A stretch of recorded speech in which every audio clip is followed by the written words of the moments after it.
Okay, so this next question is a great one, especially this time of year, winter, if you're in the Northern Hemisphere, obviously.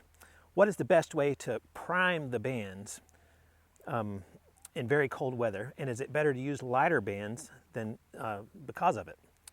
Okay, great question.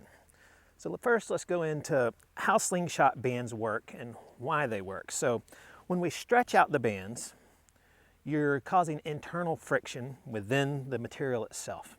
Now, we understand that friction's byproduct is heat, and it's the latent heat within the bands that allows the bands to snap back to their relaxed position.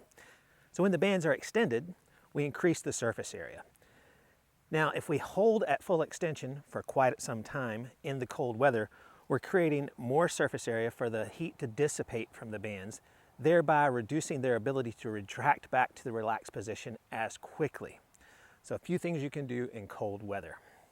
1, keep the bands warm. Now, one thing I like to do when I'm out shooting, or perhaps if I'm hunting in cold weather, is I'll go ahead and load up a projectile in the pouch and then fold up the bands into my hand. And this is how I would carry my slingshot until I was ready to shoot.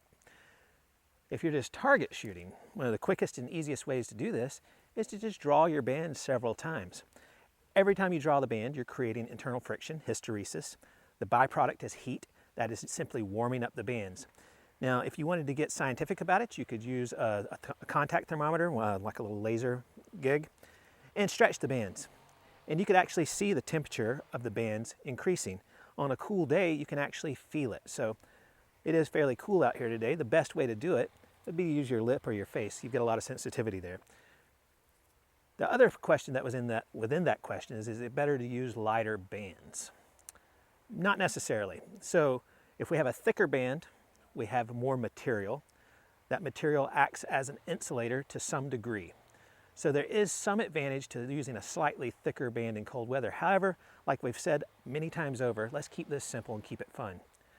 The keys to getting the best speed out of your bands in cold weather is to shoot quickly, so don't come to an extension and wait and wait and wait.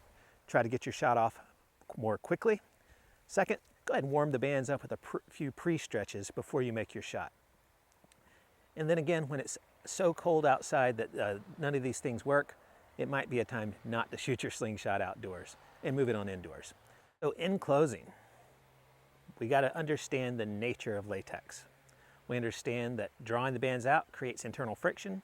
That internal friction creates heat. It's that latent heat that allows the bands to retract back to their relaxed position.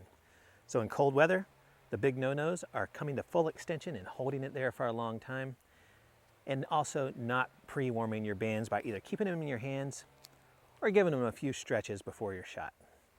Pretty simple. On to more.